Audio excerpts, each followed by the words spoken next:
Hello and welcome in this session.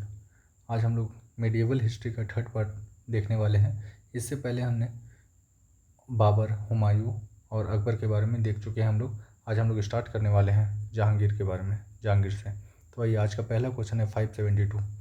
निम्नलिखित में से कौन अकबर के बाद भारत में मुगल वंश के सिंहासन पर बैठा? तो ये हो जाएगा जहांगीर। अकबर का जो पुत्र था जहांगीर, ये अकबर के बाद गद्दी पे बैठता है। आपसे ये भी पूछा जा सकता है ये गद्दी पे कब बैठा? तो ये 1605 में बैठा। इसकी मृत्यु जो हुई थी 1627 में हुई थी, लाहौर में। लाहौर में हुई थी। अगला क्वेश्चन, मेवाड़ के किस सिसोदिया राजपूत शासक अमर सिंह ने डैश के शासनकाल के दौरान मुगलों की सेवा का स्वीकार किया था? तो ये हो जाएगा जहांगीर के टाइम में। अमर सिंह अपने आप को सरेंडर कर दिया था मुगलों के सामने। आपसे ये ईयर भी पूछ सकता है, तो ये हो जाएगा 1615। 1615 में अमर सिंह अपने आप को सरेंडर कर देता है मुगलों के सामने। William Hawkins east India company के प्रतिनिधित्व के रूप में सम्राट जहांगीर से मिले थे? तो ये हो जाएगा इंग्लिश ईस्ट इंडिया कंपनी का प्रतिनिधित्व के रूप में आया था विलियम हॉकिंस। ये काफ़ी अच्छा से फ़ारसी जानता था। फ़ारसी इसलिए इसे इंग्लिश खान का टाइटल भी दिया गया है। इंग्लिश खान का टाइटल दिया गया है जहांगीर के द्वारा। आपसे पूछा जाएगा कि विलियम हॉकिंस जो है भारत कब आया था, मतलब जहांगीर से कब मिला था? तो ये हो जाएगा 1608। अगर ये आपको ऑप्शन में नहीं मिलता है तो ये हो जाएगा 1609। आप देख लीजिएगा 1609। अगला क्वेश्चन, जहांगीर की मृत्यु किस वर्ष हुई थी? तो जहांगीर की मृत्यु 1627 ईस्वी में लाहौर में हुई थी। लाहौर जो अभी पाकिस्तान में है। निम्नलिखित में से किस मुगल शासक के बारे में ऐसा माना जाता है कि उसने अपने ससुर इत्माद उद दौला के प्रभाव में शासन किया? तो ये हो जाएगा जहांगीर। जहांगीर का जो ससुर था, जहांगीर की जो वाइफ है उसका नाम है नूरजहाँ। नूरजहाँ के जो पिता थे इत्माद उद दौला थे। इसलिए कहा जाता है कि नूरजहाँ, एक्चुअली जहांगीर जो काम करता था ना वो नूरजहाँ के प्रभाव में करता था। और ऐसा कहा जाता है कि जो नूरजहाँ है इत्माद उद दौला से हर तरह का सजेशन लेती थी। तो ये हो जाएगा इत्माद उद दौला। आपसे ये पूछा जाएगा इत्माद उद दौला का मकबरा कहाँ है? तो ये आगरा में, आगरा यूपी में।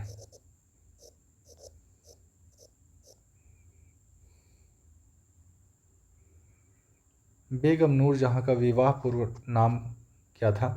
तो जो नूरजहाँ टाइटल है ये मेहरुन्निसा का है। एक्चुअली मेहरुन्निसा का जब विवाह हुआ जहांगीर के साथ तो जहांगीर ने उसे नूरजहाँ का टाइटल दिया था। तो मेहरुन्निसा का जो असली नाम था वो, सॉरी, नूरजहाँ का जो असली नाम था वो मेहरुन्निसा था। Option B. Sir Thomas Roe England के किंग जेम्स फर्स्ट के आधिकारिक राजदूत के रूप में किस मुगल सम्राट के दरबार में आए थे? तो ये हो जाएगा जहांगीर के दरबार में। आपसे अगर ईयर पूछा जाए कि किस साल में आया था तो ये हो जाएगा 1615 में सर थॉमस रो आया था जहांगीर के दरबार में। डैश ने मेहरुन्निसा से निकाह किया था जिसे उन्होंने नूरजहाँ की उपाधि प्रदान की थी? तो ये हो जाएगा जहांगीर। जहांगीर ने मेहरुन्निसा से विवाह किया और उसे नूरजहाँ की उपाधि दी। अकबर के बाद सत्ता संभालने वाले उसके पुत्र सलीम को डैश खिताब मिला जिसका अर्थ है विश्व विजेता। एक्चुअली जो हम जहांगीर के नाम से पॉपुलर है, इसका जो असली नाम था जहांगीर का ये सलीम था। एक्चुअली अकबर जो है सलीम चिश्ती से काफ़ी प्रभावित थे, इसलिए अपने बच्चे का नाम, मतलब सलीम, अपने बच्चे का नाम सलीम रखा। और सलीम को ही टाइटल मिला है जहांगीर का, conqueror of world. Conqueror of earth, world. तो जहांगीर का असली नाम हो गया सलीम। और आपसे ऐसा पूछा जाएगा कि शाहजहाँ का जो असली नाम है वो क्या है? तो वो खुर्रम है। निम्नलिखित में से किस वर्ष राजकुमार सलीम ने मुगल तख्ता पर चढ़ाई कर दी? तो ये हो जाएगा 1605 में। अकबर जब मरता है 1605 में तो सलीम, जिसको हम लोग जानते हैं जहांगीर के नाम से, उसने मुगल सत्ता मतलब मुग़ल सत्ता को पाने के लिए चढ़ाई कर दिया था। यहाँ से शाहजहाँ स्टार्ट होता है। निम्नलिखित में से कौन मुग़ल बादशाह शाहजहाँ का पुत्र था? सिकंदर लोदी लोदी वंश का था। हुमायूं जो है, हुमायूं हो जाएगा बाबर का लड़का। जहांगीर जो है ये अकबर का लड़का था। औरंगजेब जो है ये शाहजहाँ का पुत्र है। शाहजहाँ का 4 जो पुत्र हैं आपको उसका नाम याद रखना होगा। एक तो औरंगजेब हो गया, दूसरा हो गया दारा सिखो, दारा सिखो, तीसरा है मुराद, मुराद, और चौथा है शाह शुजा,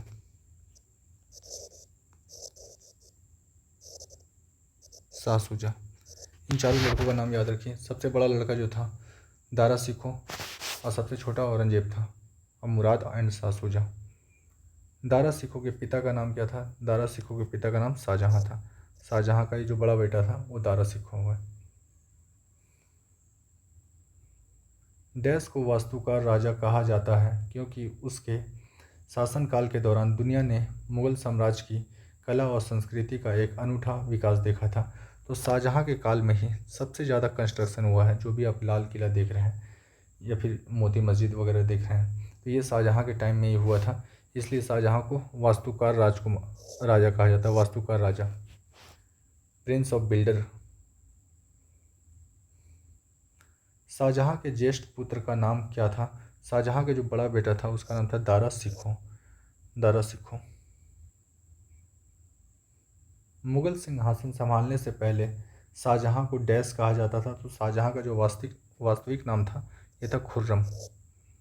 ऑप्शन ए खुर्रम। मयूर सिंहासन एक प्रसिद्ध रत्न जड़ित सिंहासन था जिस पर भारत के किन सम्राटों की हुकूमत थी? तो ये हो जाए मुग़ल सम्राट, मुग़ल सम्राट। तो ये है मयूर थ्रोन है, पीकॉक थ्रोन है, ये मुग़लों का था। और इससे पूछा जाएगा बनवाया किसने था? तो ये हो जाएगा शाहजहाँ, शाहजहाँ, शाहजहाँ ने बनवाया था।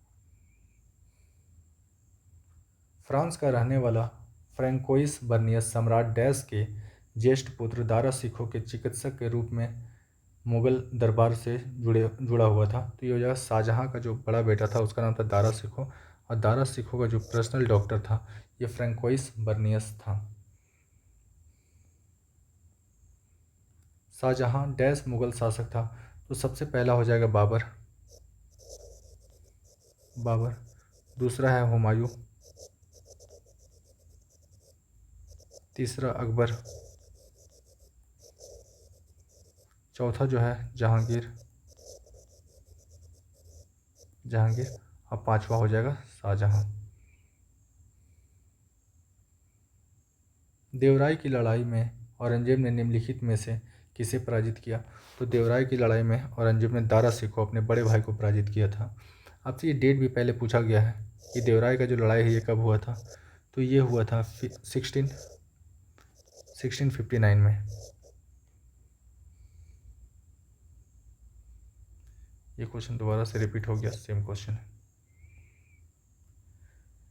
डैश के शासनकाल में मुग़ल साम्राज्य क्षेत्र के मामले में अपने चरम पर पहुंच गया था। तो ये होगा औरंगजेब। अकबर के टाइम में एक्चुअली 15 प्रोविंसन, ये 15 सूबा था, और यही औरंगजेब के टाइम में बढ़कर 21 हो गया। सबसे ज़्यादा जो एरिया जो एक्वायर किया था, जो जीता था, ये औरंगजेब ने ही जीता था, 21। औरंगजेब ने डैश में एक लंबी लड़ाई लड़ते हुए अपने साम्राज्य के सैन्य और वित्तीय संसाधनों को अधिकांश खर्च कर दिया। तो ये दक्कन में, ये शिवाजी और मराठों से लड़ने के चक्कर में ही ये अपना आधा ज़िंदगी बर्बाद कर दिया था दक्कन में ही औरंगजेब। पुरंदर की संधि किसके बीच हुई? बहुत इंपॉर्टेंट है, ये मुग़ल और मराठों के बीच में हुई। आपसे अगर नाम पूछा जाएगा तो ये हो जाएगा जय सिंह,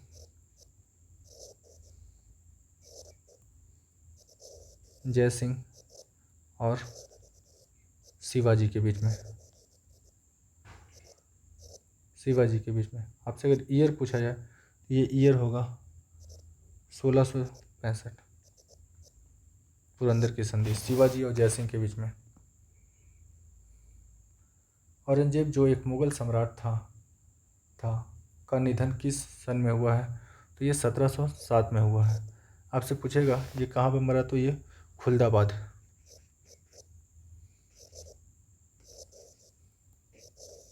खुलदाबाद में इसका टॉम है मकबरा। 1707 में औरंगजेब की मृत्यु हुई।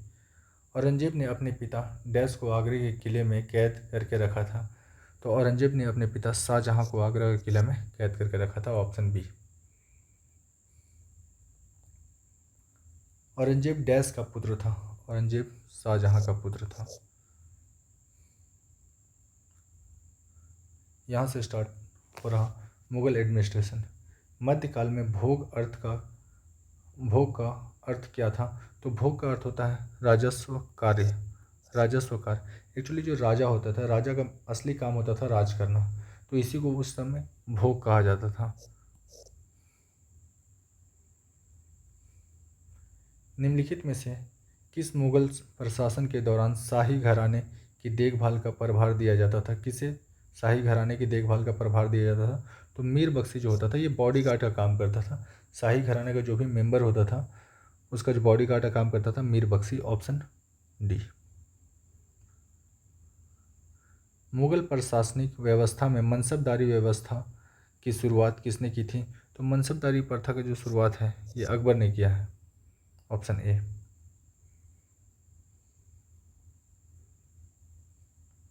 मुगल प्रशासन के संदर्भ में अबवाब की सबसे उपयुक्त परिभाषा क्या है?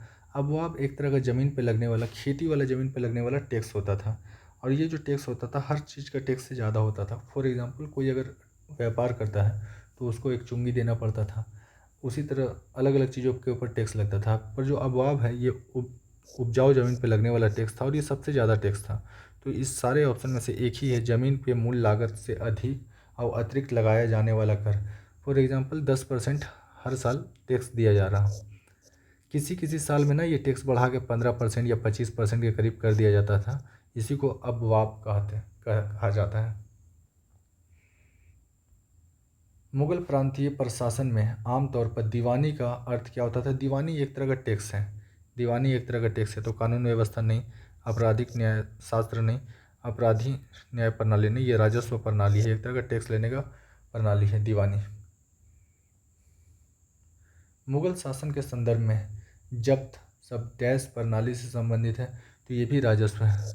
जब्ती हो गया, पट्टा हो गया, बटाई हो गया, ये सारा का सारा एक तरह का टैक्स होता था। मुगल साम्राज्य के दौरान जजिया कर किस पर लगाया गया था? तो जजिया कर नॉन मुस्लिमों को दिया जाता था। जो नॉन मुस्लिम थे उनको जजिया कर देना पड़ता था। एक्चुअली इसको 1563 में अकबर ने हटा दिया। अकबर इसको हटा देता है।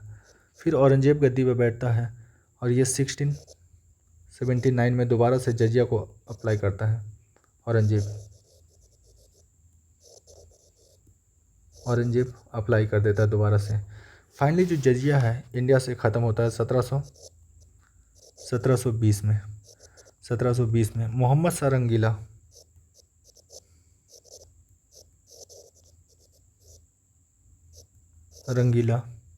जो है इसको हटाता है जय सिंह का सिफारिश पे। तो ये सारा का सारा पॉइंट आप याद रखें कि अकबर ने 1563 में हटाया, इसको फिर दोबारा से 1679 में औरंगजेब लगा देता है, और 1720 में मोहम्मद शाह रंगीला जो है इसको हटा देता है जय सिंह के सिफारिश पे, और फाइनली ये ख़त्म हो जाता है 1720 में। जात और सवार निम्नलिखित में से किस प्रशासनिक प्रणाली से संबंधित है? तो जात और सवार जो है मनसबदारी से संबंधित है। एक्चुअली जो बड़े बड़े दरबारी होते थे उनको मनसबदार कहा जाता था, और ये मनसबदार अपने पास कुछ सेना रखते थे। तो जो पैदल सेना होते थे, फुट सोल्जर होते थे, फुट सोल्जर को जात कहा जाता था। और सवार जो है घुड़सवार सेना जो होते थे, घुड़सवार सेना जो होते थे उनको सवार कहा जाता था। तो पैदल सेना को जात, और जो सवार सेना है उनको, जो घोड़ा पे बैठते हैं सेना, उनको सवार कहा जाता था।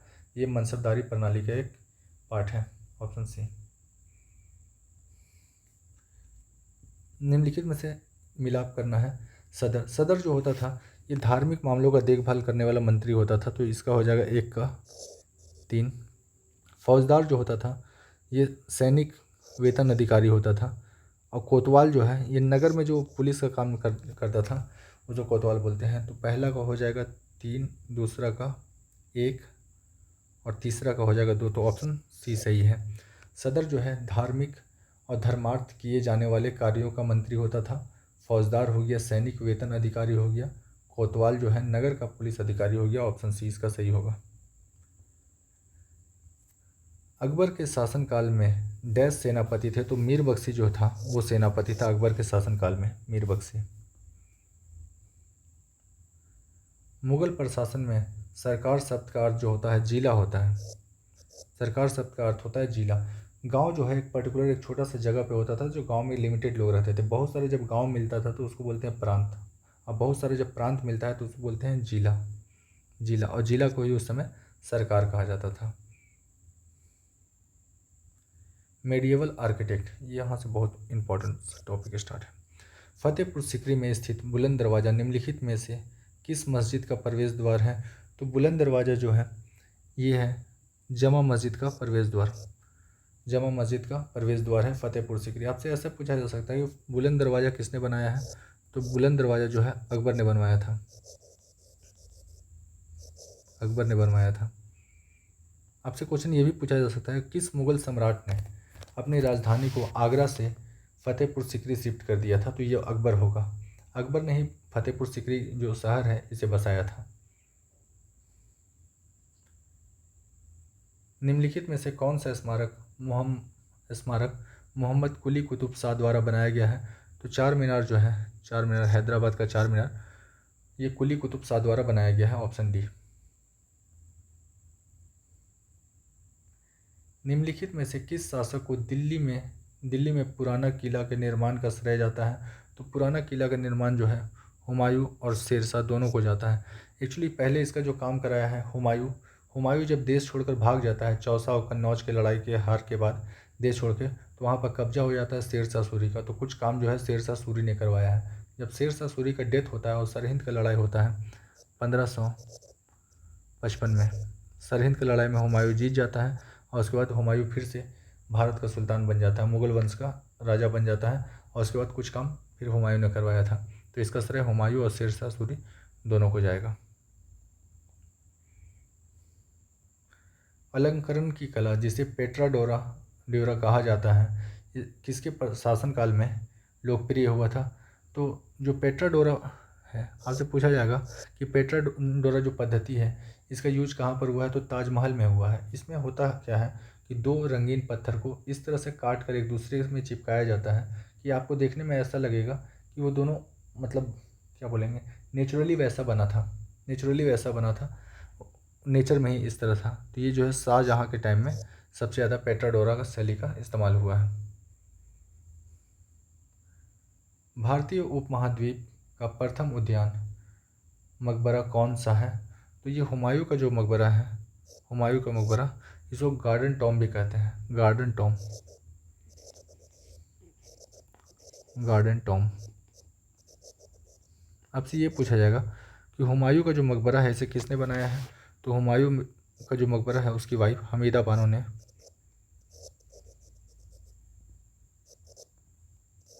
ने बनवाया है। आपसे पूछा जाएगा हुमायूं टॉम का जो ये है आर्किटेक्ट है, तो ये मीरक मिर्जा गयास है। मीरक मिर्जा गयास।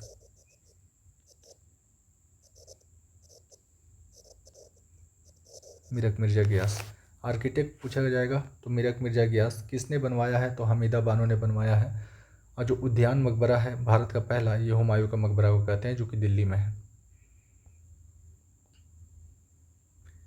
निम्नलिखित में से कौन सा शहर मुगलों का पहला नियोजित शहर है जिसे मुगलों ने ही बसाया है? तो ये फतेहपुर सिकरी जो है इसको क्रेडिट जाता है अकबर को, कि अकबर ने ही फतेहपुर सिकरी शहर को बनाया है। और ये सब जो लखनऊ है, मिर्ज़ापुर है और लाहौर है, ये अकबर से पहले से ही ये सब बसा हुआ शहर था। तो फतेहपुर सिकरी को जो बसाया है अकबर ने बसाया है। आपसे ये भी क्वेश्चन आ सकता है कि फतेहपुर सिकरी को किसने अपना राजधानी बनाया था? तो ये अकबर ने बनाया था।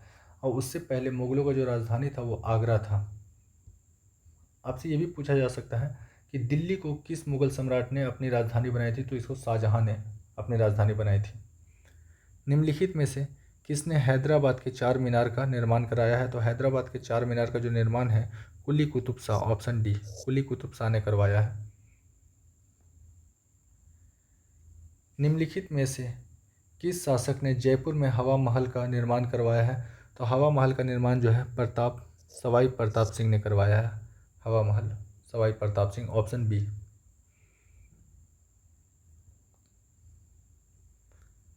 1679 में बनी प्रसिद्ध ताजमहल की प्रतिकृति निम्नलिखित में से कौन सी है? मतलब ये पूछना ये चाह रहा कि कौन सा ताजमहल का जो ये कॉपी करने का कोशिश किया गया, तो ये बीबी का मकबरा। आपसे ये पूछा जाएगा कि बीबी का जो मकबरा है ये किसकी वाइफ का है? तो ये हो जाएगा औरंगजेब की वाइफ का।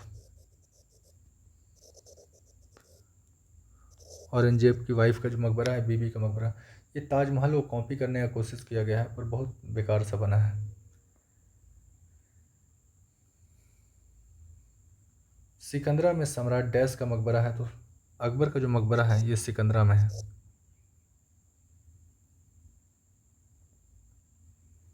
निम्नलिखित में से किस स्मारक को दक्कन का ताज के नाम से भी जाना जाता है? तो ये हो जाएगा बीबी का मकबरा, जो औरंगजेब का वाइफ का मकबरा है, बीबी का मकबरा, इसको दक्कन का ताज भी कहा जाता है।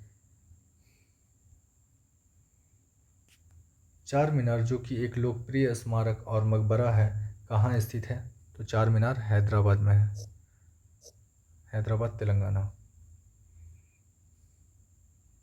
निम्नलिखित में से किस राज्य में नाहरगढ़ किला स्थित है? तो नाहरगढ़ किला जो है राजस्थान में स्थित है, नाहरगढ़ किला राजस्थान में स्थित है, ऑप्शन बी।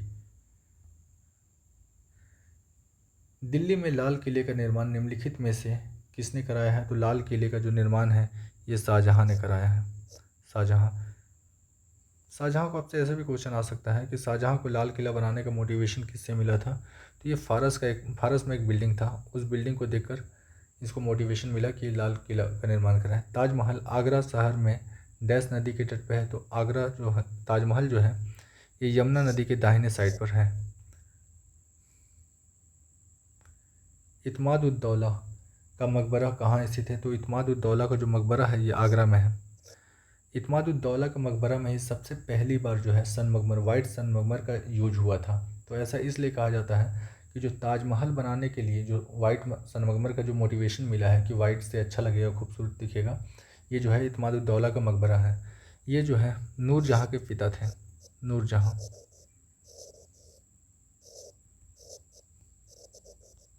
नूरजहान के फादर थे ये।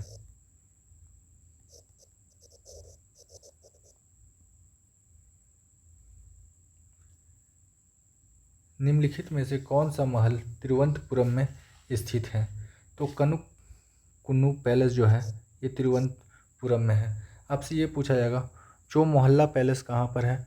तो चौमोहल्ला पैलेस जो है ये हैदराबाद तेलंगाना में है,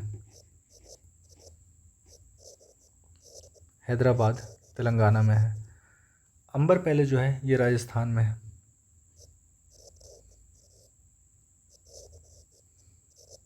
जयंतिया पैलेस जो है यह हो जाएगा त्रिपुरा अगरतला में है,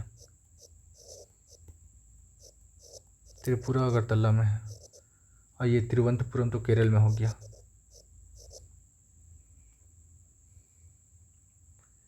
निम्नलिखित में कौन सा स्मारक कर्नाटक राज्य में स्थित है?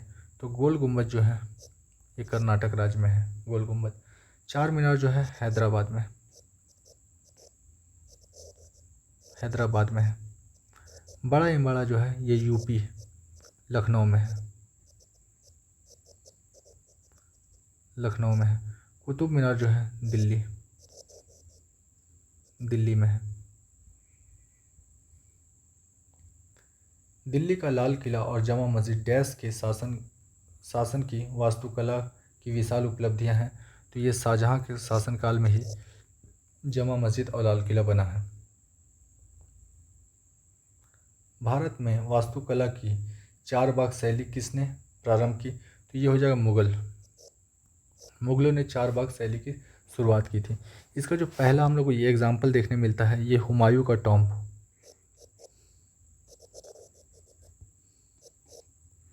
हुमायूं टॉम्ब जो है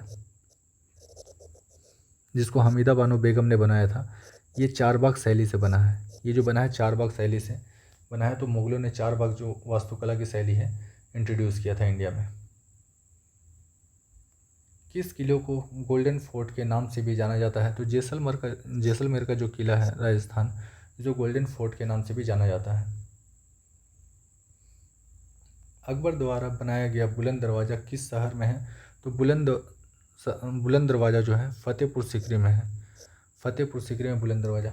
एक्चुअली जब अकबर अकबर जो है गुजरात के अभियान पर निकला था, तो गुजरात विजय के उपलक्ष्य में ही बुलंद दरवाज़ा बनाया था फतेहपुर सीकरी में। फतेहपुर सीकरी यूपी में हो गया, यूपी आगरा के पास में ही है।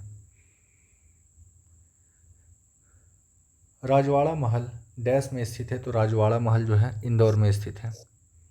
ऑप्शन सी इंदौर में स्थित है राजवाड़ा महल। महाराजा सवाई जय सिंह द्वितीय द्वारा नाहरगढ़ किले का निर्माण किस वर्ष में कराया गया था? तो 1734 में कराया था। इसको आप रट लो, इसको रट लो। ये डेट वाला क्वेश्चन बहुत ही ज़्यादा कॉम्प्लेक्स होता है। 1734 में महाराजा सवाई जय सिंह द्वितीय ने नाहरगढ़ किले का निर्माण कराया था। नाहरगढ़ किला जो है राजस्थान में है। डैश का गोल गुंबद बीजापुर मोहम्मद आदिल शाह का मकबरा है? तो बीजापुर जो गोल गुंबद है ये बीजापुर में है। बीजापुर जो गोल गुंबद कर्नाटक में है, जो कि मकबरा है मोहम्मद आदिल शाह का मकबरा है। प्रसिद्ध हवा महल राजस्थान के किस शहर में है? राजस्थान का जयपुर में है हवा महल। बहुत आसान सा क्वेश्चन है ये। दिल्ली की मोती मस्जिद किस मुग़ल शासक ने बनवाया था? तो जो मोती मस्जिद है इसको औरंगजेब ने बनवाया था। ये लाल किले के अंदर में जो मस्जिद है मोती मस्जिद, इसको औरंगजेब ने बनवाया था। मोती मस्जिद किन विश्व धरोहर स्थलों में से किस में स्थित है? तो ये हो जाएगा लाल किले के अंदर में है, औरंगजेब का बनाया हुआ मोती मस्जिद। खास महल और शीश महल का निर्माण किस विश्व धरोहर स्मारक में किया गया था? तो ये खास महल और शीश महल जो है ये आगरा के किले के अंदर में है, आगरा के किले में। असम में पोआ मक्का डैश का मकबरा है? तो पोआ मक्का जो है पीर गियासुद्दीन औलिया का मकबरा है। पोआ मक्का जो एक मस्जिद भी है वहाँ पर, ऐसा कहा जाता है कि जब उसका फाउंडेशन रखा गया उस मस्जिद का, तो मक्का से लाया गया थोड़ा सा मिट्टी फाउंडेशन में डाला गया था, इसलिए पोआ मक्का मस्जिद के नाम से भी जाना जाता है। और ये जो है असम में पीर गियासुद्दीन औलिया का मकबरा है। आमेर के शासक सवाई जय सिंह को जंतर मंतर नामक 5 भौगोलिक वेधशालाओं का निर्माण करने के लिए जाना जाता है। निम्नलिखित में से किस शहर में इनमें से कोई भी वेधशाला नहीं है? तो हमको तो पहले ये देखना होगा कहाँ कहाँ पर है। तो ये जो 5 है, ये पहला हो जाएगा काशी में, काशी। दूसरा जो है दिल्ली में है। तीसरा जो है उज्जैन में है। चौथा मथुरा में है, और 5वां जो है जयपुर में है। देख लीजिए ऑप्शन में कौन सा नहीं होगा। उदयपुर में कोई भी ये नहीं है, खगोलीय वेधशाला नहीं है। काशी, दिल्ली, उज्जैन, मथुरा, जयपुर, ये 5 शहर में है। जोधपुर के किले का निर्माण किसने कराया था? तो जोधा जी ने करवाया था, राव जोधा जी। जोधपुर के किले का निर्माण। भारत में सबसे लंबी संतत दीवार जो विश्व में दूसरी सबसे लंबी दीवार डैश किले में है? जो दुनिया का सबसे लंबा जो दीवार है ये है चीन का दीवार, और जो दूसरा दीवार है वो इंडिया में है, और इंडिया में कुंभलगढ़ किले के अंदर में है। कुंभलगढ़ किले के अंदर में है दुनिया का दूसरा सबसे बड़ा दीवार। कुंभलगढ़ ये राजस्थान में है। मुग़ल बादशाह शाहजहाँ ने अपनी पत्नी डैश की याद में ताजमहल बनाया था? तो शाहजहाँ की पत्नी का नाम था मुमताज़ महल, ऑप्शन डी। नवाब शुजा-उद-दौला ने एक बगीचे के बीच में स्थापित सफदरजंग के मकबरे का निर्माण डैश में कराया था? तो सफदरजंग का जो मकबरा है ये दिल्ली में है। इसका निर्माण नवाब शुजा-उद-दौला ने किया था। बादशाह अकबर ने बुलंद दरवाज़ा किस वर्ष बनाया? तो बुलंद दरवाज़ा जो है ये 1601 में बनाया। बुलंद दरवाज़ा फतेहपुर सीकरी में। पूछा जाएगा किस विजय के उपलक्ष्य में? तो ये गुजरात विजय के उपलक्ष्य में बनाया गया था।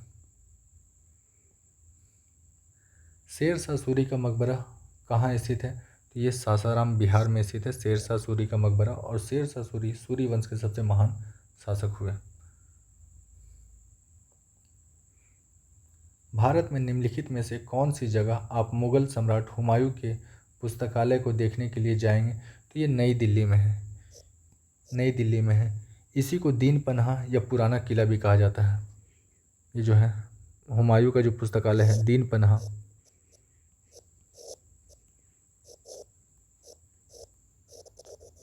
दीन पनाह या पुराना किला, पुराना किला। एक्चुअली जो हुमायूं का डेथ हुआ था 1555 में, ये लाइब्रेरी से इसी लाइब्रेरी दीन पनाह लाइब्रेरी का सीढ़ी से गिरकर हुआ था। उसी के बाद अकबर भारत का सुल्तान बना। निम्नलिखित में से किसने इलाहाबाद किले का निर्माण कराया? बहुत आसान हो गया ये, अकबर। इलाहाबाद किले का निर्माण अकबर ने करवाया था, ऑप्शन सी। भारतीय महाद्वीप में पहला उद्यान मकबरा कौन सा है? तो पहला उद्यान मकबरा जो है हुमायूं का मकबरा, टॉम गार्डन जो है हुमायूं का मकबरा। इसको बनवाया है मीरक मिर्ज़ा व्यास, इसका आर्किटेक्ट थे। आर्किटेक्ट जो होगा Mirak Mirza Vyas, Mirak Mirza व्यास।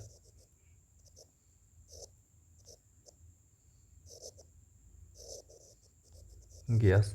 हमीदा बानो बेगम जो उसकी पत्नी थी उसने बनवाया था। Architect Mirak Mirza Ghiyas. Humayun का मकबरा डैश द्वारा बनाया गया है? फिर से आ गया, हमीदा बानो बेगम। किस विश्व विरासत स्थल को यमुना नदी के दाहिने किनारे पर बनाया गया है? तो ताजमहल को दाहिना नदी के किनारे पर शाहजहां ने बनवाया था अपनी वाइफ के मरने के बाद। जमा मस्जिद का निर्माण किसने किया है? तो जमा मस्जिद का जो निर्माण है शाहजहां ने किया है। जैसा ऑप्शन दिया हुआ ना, गुरु रामदास, राव जोधा जी, महात्मा गांधी, उस हिसाब से ये क्वेश्चन बड़ा आसान है। बीबी का मकबरा डैश में स्थित एक कब्र है। इसका औरंगजेब के बेटे आजम शाह ने वर्ष 1678 में निर्माण करवाया था। तो ये है औरंगाबाद। औरंगाबाद दो है, एक बिहार में है और दूसरा है महाराष्ट्र में। तो ये महाराष्ट्र वाले औरंगाबाद में है बीबी का मकबरा। ये ताजमहल का डुप्लीकेट बनाने का कोशिश किया गया था। जमा मस्जिद इन विश्व धरोहर स्थलों में से किसमें स्थित है? तो जमा मस्जिद जो है ये फतेहपुर सीकरी में है। फतेहपुर सीकरी।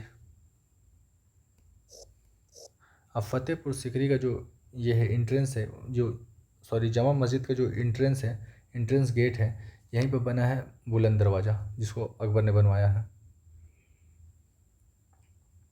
किस विश्व विरासत स्मारक को मुगल वंश के कब्रिस्तान के रूप में लोकप्रिय प्राप्त है? तो ये हुमायूं का मकबरा दिल्ली। एक्चुअली जो कब्रिस्तान कहा जाता है कि मुग़ल ख़ानदान का ये कब्रिस्तान है। एक्चुअली बहुत सारे मुग़ल जो ये हैं परिवारों को या लोगों को वहाँ पर दफनाया गया है, इसलिए कहा जाता है कि हुमायूं का जो मकबरा है मुग़ल वंश का कब्रिस्तान है। सलीम चिश्ती की दरगाह किस में स्थित है? तो सलीम चिश्ती का जो दरगाह है ये है फतेहपुर सीकरी में। और सलीम चिश्ती जो थे इससे अकबर बहुत ज़्यादा ही प्रभावित था, इसलिए अपने बेटे का नाम सलीम रखा, जो बाद में जाकर जहांगीर के नाम से पॉपुलर हो गया।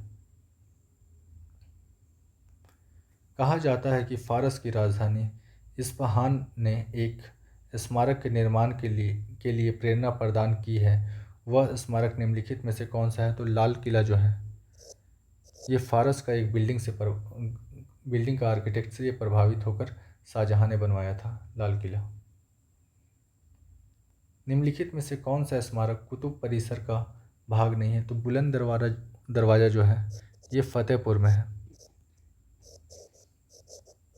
फतेहपुर। अब फतेहपुर यूपी में है। अब कुतुब परिसर जो है, कुतुब कॉम्प्लेक्स है, ये दिल्ली में। तो कुतुब मीनार जो है कुतुब कॉम्प्लेक्स में है। कुआतुल इस्लाम मस्जिद दिल्ली में है। अलाई दरवाज़ा जो है आपसे पूछा जाएगा एंट्रेंस गेट जो है कुतुब मीनार का, जो ये कुतुब परिसर का जो एंट्रेंस गेट है वो कौन सा है? अलाई दरवाज़ा। आपसे ये भी पूछा जा सकता है कि अलाई दरवाज़ा का निर्माण किसने कराया है? तो अलाउद्दीन खिलजी। अलाउद्दीन खिलजी ने करवाया है अलाई दरवाज़ा। कालिंजर का किला जो मध्यकाल के दौरान राजनीतिक रूप से महत्वपूर्ण किला था, डैश में स्थित है? तो कालिंजर का किला जो है यूपी में है।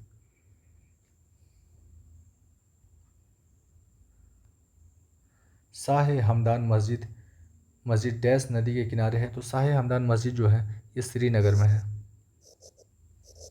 श्रीनगर नगर में है, और श्रीनगर के पास में ही क्या है? पास से गुजरता है झेलम नदी। तो ऑप्शन ए झेलम नदी, शाह हमदान मस्जिद श्रीनगर में। सराय नूर महल भारत का एक केंद्रीय संरक्षित स्मारक है। यह भारत के किस राज्य में स्थित है? तो ये जो है नूर महल जो है ये पंजाब में है। जहांगीर की वाइफ का नाम था नूरजहां, और नूरजहां ने ही नूर महल का निर्माण पंजाब में करवाया था। अगर आपको मेरा काम पसंद आता है तो आप लाइक, फॉलो और सब्सक्राइब कर सकते हैं। Thank you for watching.